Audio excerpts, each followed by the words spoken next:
Arguably the best MMA journalist on the scene, Ariel Helwani is back in the news. Everybody that knows MMA knows Ariel, and honestly, you either really love him or you really hate him. This guy stirs up so much controversy and has beef with tons of UFC stars, from Paddy Pimblett to Rampage Jackson to even the boss of the UFC, Dana White. Nobody's here telling Ariel Helwani jack shit. You think we're calling Ariel going, we're getting frustrated with fucking, you know what I mean? And if there's anybody that's going to say we're getting frustrated, there's 3 guys, and I'm one of them.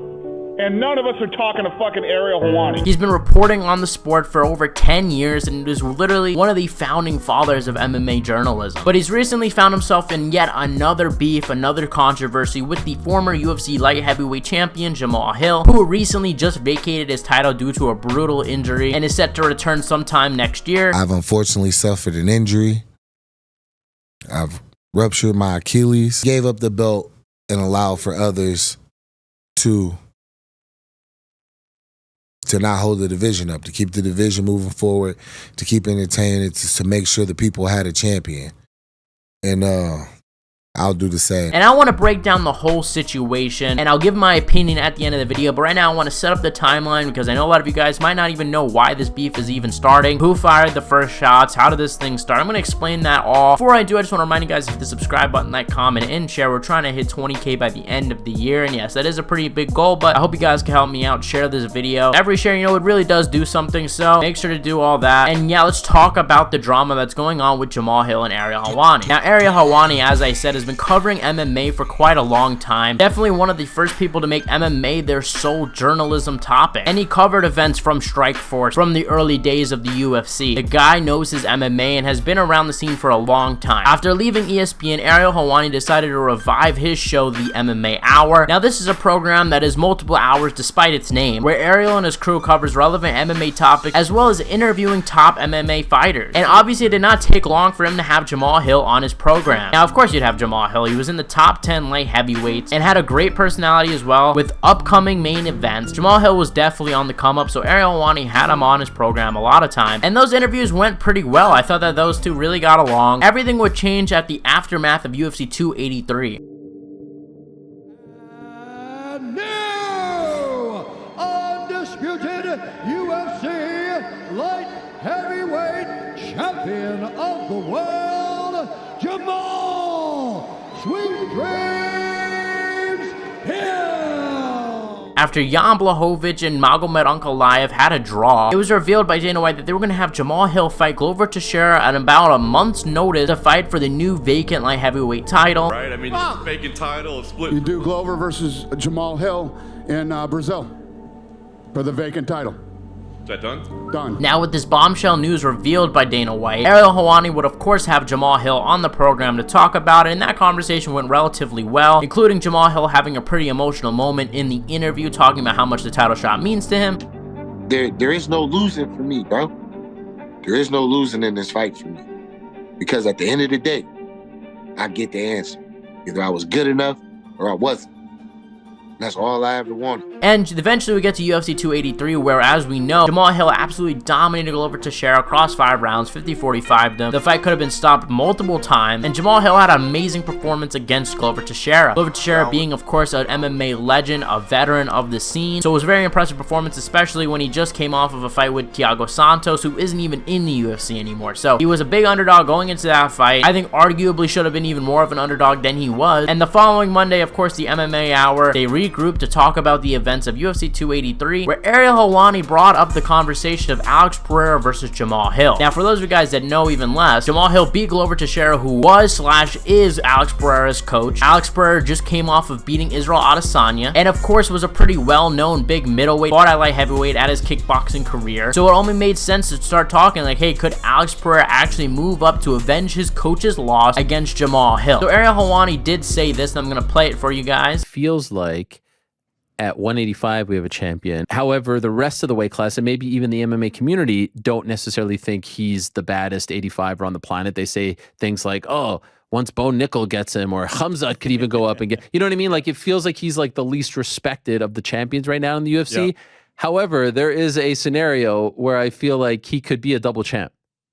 Agreed. Like who wins Man, that? it's massive. Who wins that fight? Isn't that weird though? The guy that no one respects, or not no one, but like is getting a lot of disrespect at 85, is actually the guy who could also beat the 205 champion right now. Like you couldn't necessarily say that if Glover was champ. Obviously, relationship aside. You also probably couldn't say that if Israel was champ. Now, Jamahal Hill saw this clip and it didn't rub well with him. As a matter of fact, Jamahal Hill would go back to the MMA Hour to do yet another interview where he called Ariel Helwani out for his comment. Or think that the 185-pound champion is the worst in the league, but when he has a chance to actually be the 185-pound champion and could beat the 205-pound champion. So did I say I think? Did I say I think?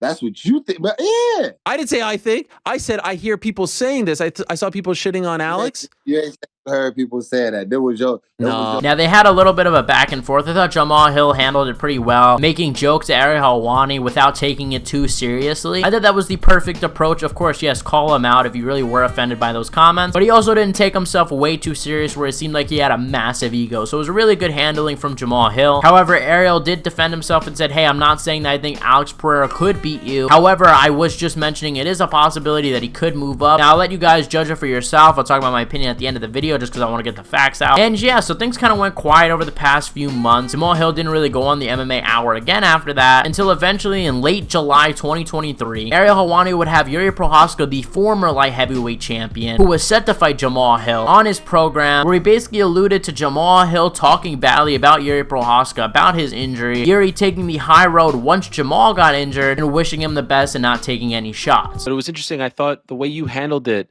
said a lot about you, because for the last few months, even his last post on Twitter before the announcement that he was out was like insinuating that you were taking too long, that you were afraid, that all this nonsense. And then you say to him, I wish you the best.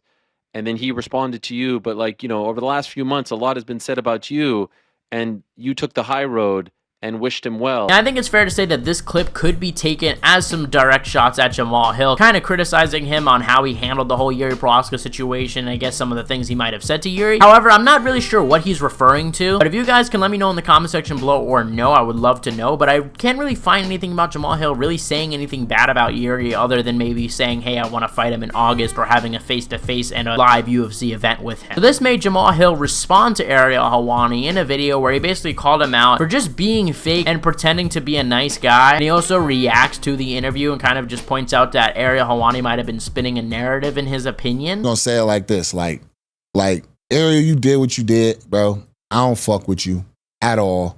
You a snake. I think you really a bitch, bro. You weak.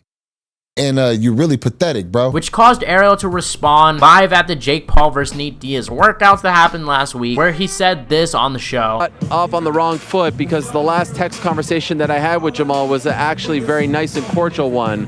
But for whatever reason, there's been a bit of a heel turn as of late. And so I don't think that this is the platform and the moment to get into a whole battle, a whole 10-7 situation. And I think that despite the receipts and despite him getting a lot of things wrong. By the way, a guy who I reached out to his manager about just 2 weeks ago when he suffered his injury to wish him the best and also to introduce him to a YouTube guide to help him out with his channel. No problem. It's all good. Now, obviously, Ariel here is alluding to some sort of lies coming from Jamahal Hill, but promises he's going to go into it the next week, the following week, when the MMA Hour returns to their normal studio. But Jamahal Hill had something to say about it after that short little response, and he uploaded a video trying to debunk Ariel Helwani's lies. Capping. You trying to make it seem like, oh, this is coming from out of nowhere, and you haven't done anything, like you haven't been taking shots at me for months. You've been the one taking shots this whole time. This is a text message from me and Ariel Helwani, where I said, I enjoy our exchanges. All right, cool. Completely irrelevant. Then I go to, yeah, I watched our video back, and I feel that you really did some hoe-ass shit. And secondly, you didn't reach out to my manager. I talked to my manager. You reached out to him. Don't get me wrong.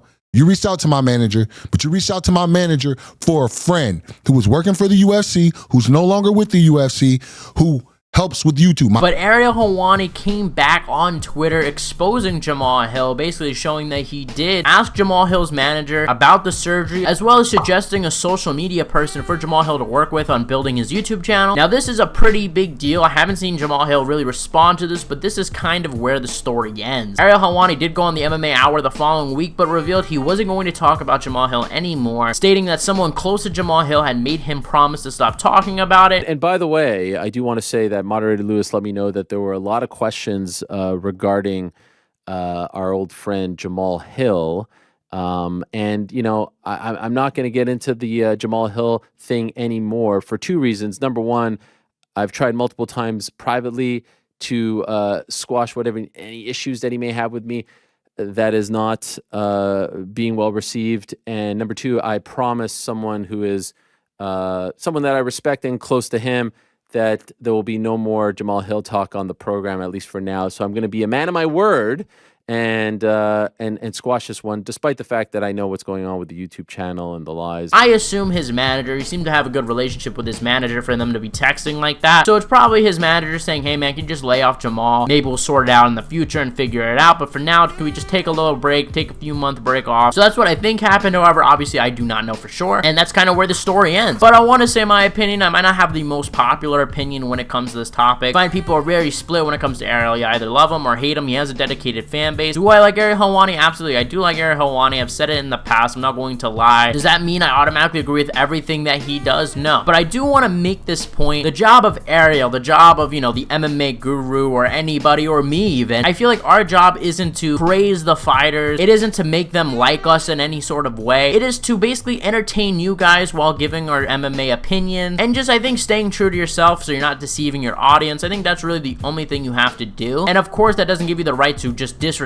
fighters, because in instances where you disrespect fighters, of course that's not okay. But if you have an opinion like, hey, maybe this person beats this person or this person's bad at this, that's where I think it is fine. So having an opinion on a fighter, of course, I don't think anybody's mad at that. But what I am trying to stress to you guys is, guys, listen, this guy is a journalist, and we see this all the time, whether it be with politics or even movies or anything. The job of the journalist isn't exactly to make the fighter like them. It's about getting the truth out. It's about asking the tough questions that people want to know, representing the people, and that means that sometimes a fighter isn't exactly going to like you. Sometimes you're gonna have to ask questions that the fans want to know that you don't want to answer. That is the job of a good journalist. Ariel is doing us a service, and that doesn't include the fighters. And the idea that I want to bring up, which is something the Schmo brought up, because the Schmo actually recently talked some shit about Ariel Helwani. He went on his podcast, and if you want to know the whole beef with him and the Schmo, I'm gonna break it down here. Basically, Ariel Helwani and the Schmo met in 2018 when the Schmo wasn't as big. According to the Schmo, apparently Ariel Helwani gave him a fake email address. Now, Ariel denies this and says that he actually did give him the right email, but it's up to you who to believe. But I don't think that this is necessarily any proof that Ariel Helwani doesn't want to help smaller people. First of all, he isn't the journalist, right? He's the MMA journalist, so he's not going to just pump out the Schmo stuff. Like, that just doesn't make sense to me, but I understand it regardless. Like, of course, in that situation, if I were the Schmo, I'd probably be annoyed with Ariel as well. So I actually do understand why the Schmo is annoyed, so I'm not at all even trying to defend Ariel in that instance. Like, of course I'd be annoyed if that happened to me, right? But the final point I want to make is that Ariel has had tons of people on his show when they were smaller. From the Kevin Hollands in the world when he was losing fights, from Terrence McKinney after he loses fights, to Paddy Pimblett before he was even in the UFC, to Dylan Dennis, and he's never been in the UFC, plus tons of Bellator fighters have been on the program that aren't exactly the biggest either. He has helped a lot of MMA fighters help build their brand, including writing some speeches for fighters. We know that he's wrote some post-fight speeches for DC, and he also has alluded to writing a lot of other speeches. He is a wrestling guy. He does know how to build a narrative when it comes to the fight. My final point that I'm trying to make is, guys, at the end of the day, he's a journalist. I get it if fighters don't like him, and that's his job. I think that just shows how much of a good job he is doing if he is willing to sacrifice his relationship with the fighter to give the fans the truth, to give the fans his opinion, and to not deceive anybody. And of course, there's a right and wrong way to do that, and that's kind of where you gotta, you know, walk that line. Like, if you're doing it disrespectfully, that's when you cross the line. But just because you're not complimenting a fighter doesn't mean that you're, you know, a bad person, a worm, or anything. And yeah, guys, I want to know your guys' opinion in the comment section below, though. Like I said, I'm not not saying Ariel is perfect, especially in this instance. When I watched him say that to Yuri Prochazka, I was thinking like, what the hell, man? Like, it was a little out there, especially because, like I said, I don't even know what he's referring to. But let me know what you guys think in the comment section below. Who do you guys side with in this argument? You know, is it Ariel? Is it Jamahal? Who is in the right? Who's in the wrong? Has the whole 10-7 thing gotten Ariel's head? Or does Jamahal Hill have a bigger ego now that he has won the belt, since he has been this big guy in the scene? It's really up to you guys to decide. Thank you guys for watching. You guys are the best fan base in MMA, and I'll see you guys in the next one.